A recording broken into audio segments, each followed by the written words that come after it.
और अलगू चौधरी ने क्या फैसला सुनाया?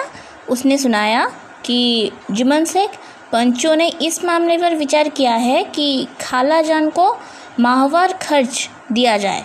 यही मेरा फैसला है। अगर खर्च देना मंजूर ना हो तो रजिस्ट्री रद्द समझा जाए। मतलब खालाजान जो मासिक कुछ रुपया चाहती थी उसको दिया जाए, और अगर तुम ये रुपया खालाजान को नहीं दोगे तो तुम्हारे नाम जो रजिस्टर किया गया था उसको बेकार समझा जाएगा, मतलब वो मूल्यहीन है। तो ये फैसला सुनते ही जुम्मन शेख सन्नाटे में आ गया।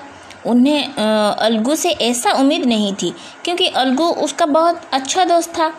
तो वो ये सोच रहा था कि अलगू उसके सपक्ष में कुछ ना कुछ फैसला सुनाएगा, लेकिन ये तो जुम्मन शेख की विपक्ष में जा रहा था ये फैसला। तो इसीलिए वो बहुत नाराज़ हो गया, बहुत गुस्सा भी हो गया। इस फैसले ने अलगू और जुम्मन की मित्रता की जड़ को हिला दिया।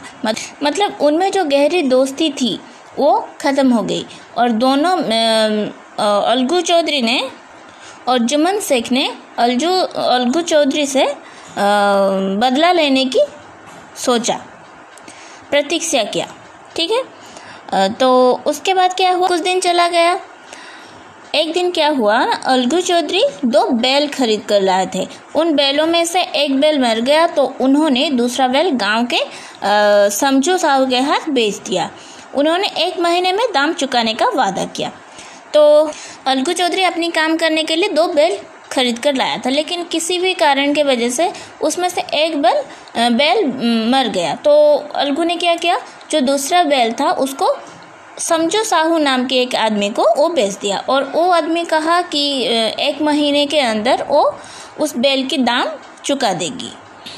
लेकिन इधर समझू साहू ने क्या किया, जो बैल वो खरीद कर लाया था अलगू चौधरी से, उस बैल को दिन रात बहुत मेहनत करवाया, बहुत काम करवाया, और ना ही उसे ठीक से खाने के लिए दिया, ना ही पीने के लिए दिया, और निर्धूम जो वो काम करवा रहा था। तो इसी वजह से बैल भी दिन ब दिन बहुत दुर्बल हो जा रहा था। और एक दिन क्या हुआ, वो बैल इसी ज़्यादा काम की चाप में आकर एक दिन वो बैल मर गया। तो इस घटना को 1 महीने बीतने के बाद अलगू आया उसका बैल का पैसा। तो जब अलगू चौधरी ने उसका बैल का कीमत मांगा समझू साहू से, तो ये बात सुनकर समझू साहू और साई उसकी पत्नी दोनों अलगू से बहुत ज़ोर से चिल्लाते रहे, बहुत ज़ोर से गुस्सा किया वो दोनों ने। और उन्होंने कहा कि तुम तो पहले से ही एक बीमार और कमज़ोर बैल को हमसे बेच दिया था, और वो कुछ ही दिन बाद वो मर गया, तो हम क्यों पैसे देंगे? तो ये बात सुनकर अलगू चौधरी को और कुछ भी समझ में नहीं आया कि वो क्या करेगा। ये दोनों तो पैसे देने के लिए मना कर रहे हैं, तो मुझे पंचायत करनी ही होगी। पंचायत में ये फैसला होगा कि मेरी बैल बीमार थी या फिर ये दोनों ने उसको काम करवा के मार डाले। तो इसीलिए वो पंचायत बैठाई। जब फिर से पंचायत बैठी तो उसी गांव का एक रहने वाला रामधन मिश्र चौधरी से कहा कि तुम बोलो किसको सरपंच मानते हो। अलगू ने कहा समझू साहू ही चुन ले, मतलब जो उसके विपक्ष में थे, जो उसका बैल खरीद कर ले गए थे, उसी समझू साहू को कहा कि तुम सरपंच चुन लो तुम्हारी हिसाब से। तो समझू साहू को भी एक मौका मिल गया। तो उन्होंने क्या किया, उसी जुम्मन शेख को ही सरपंच चुना, क्योंकि उसे पता था कि अब तो जुम्मन शेख और अलगू चौधरी में दोनों में से बहुत मित्रता, वो पहले जैसी मित्रता नहीं थी, वो दोनों दुश्मन हो गए थे। तो इसीलिए अगर जुम्मन शेख को मैं सरपंच चुनूंगी तो जुम्मन शेख जरूर अलगू के विपक्ष में फैसला सुनाएगा और मेरे सपक्ष में। तो इसीलिए वो जुम्मन शेख को सरपंच माना। और जब ही जुम्मन शेख सरपंच बन गया तो ये देखकर अलगू चौधरी को भी बहुत घबराहट होने लगी, उसका कलेजा धक धक करने लगा कि जुम्मन तो अब मुझसे बहुत गुस्सा है, मैं उसके विपक्ष में जो फैसला सुनाया था। तो अब भी वो मेरा ही विपक्ष में फैसला सुनेगा। तो ये सुनकर उसके मन में बहुत घबराहट होने लगी। जब जुम्मन सरपंच के आसन पर बैठे तो उनके अंदर जिम्मेदारी का भाव पैदा हुआ और उन्होंने सोचा कि मैं इस वक्त इंसाफ और सब्र के सर्वोच्च आसन पर बैठा हूँ। मेरे मुंह से जो निकलेगा वो खुदा की जुबान होगी, अतः मेरा सत्य से गिरना उचित नहीं है। तो देखा, सरपंच की आसन एक ऐसा आसन है जहाँ बैठते ही जुम्मन की सारी दुश्मनी खत्म हो गई और वो सोचा कि मैं जिस आसन पर बैठा हूँ अब वो एक जिम्मेदारी का आसन है।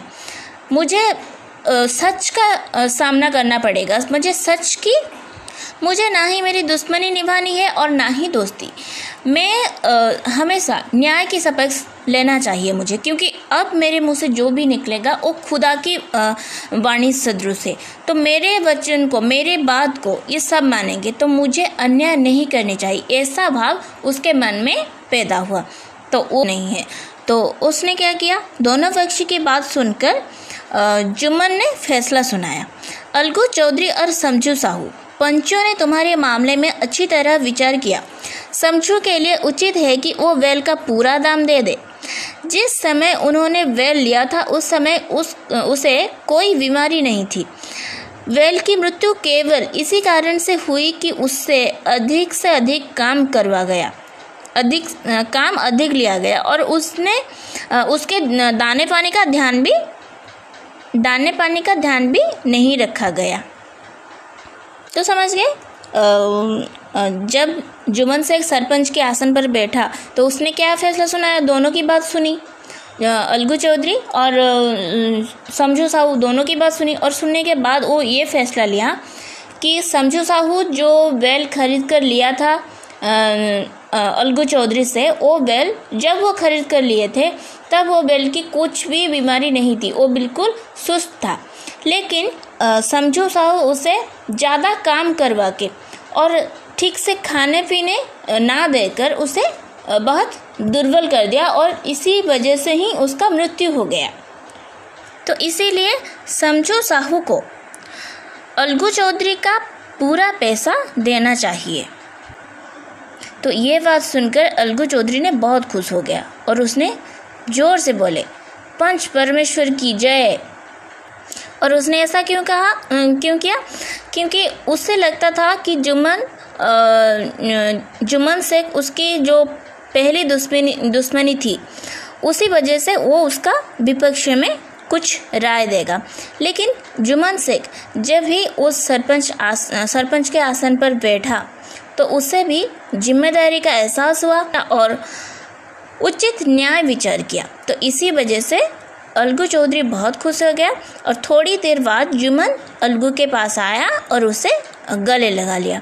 अलगू रोने लगा बहुत, क्योंकि बहुत दिनों से उनकी जो गहरी दोस्ती थी वो इसी एक फैसला की वजह से ही वो दोस्ती टूट गई थी। लेकिन आज फिर से जुम्मन शेख जब खुद सरपंच के आसन पर बैठा तो उसे एहसास हो गया कि इसी आसन पर बैठकर कोई भी झूठ नहीं कह सकता और कोई भी अन्याय करना, किसी को भी अन्याय की पक्ष लेना नहीं चाहिए। तो इसीलिए उस दिन जब अलगू चौधरी ने जो फैसला लिया था वो भी सही था और आज जुम्मन शेख ने जो फैसला लिया वो भी सही है। तो ये बात जब जुम्मन शेख समझ गया तो दोनों एक दूसरे को गले लगा लिया और दोनों के दिलों का मेल धुल गया और मित्रता की मुरझाई लता फिर से हरी हो गई। मतलब जो दोनों के दिल में जो मित्रता खोकर जो शत्रुता पैदा हो गई थी वो ख़त्म हो गया और फिर से वो दोनों पहले जैसे दोस्ती निभाने लगी और उनका जो दिल में जितना भी मैल था, गंदगी थी, वो सब धुल गया। तो यहाँ से तुम्हारी चैप्टर ख़त्म हो गई। तो तुम इसे क्या करोगी, अच्छे से घर में 1-2 बार ज़रूर पढ़ना और खुद ये जो जितना भी क्वेश्चन आंसर है खुद करने के लिए कोशिश करना। और मैं जितने जल्द हो सके मैं ये सब PDF करके तुम लोगों को भेज दूँगी, ठीक है। और इतना एक विषय कंप्लीट होने के बाद तुम एग्ज़ाम के लिए प्रिपेयर हो जाना, क्योंकि बहुत जल्द तुम लोगों की फाइनल एग्ज़ाम होने वाला है और इस विषय से भी क्वेश्चन आ सकता है, तो इसीलिए इस विषय को भी तुम अच्छी तरह से प्रिपेयर हो जाना, ठीक है। तो आज के लिए इतना ही, चलती हूँ, बाय।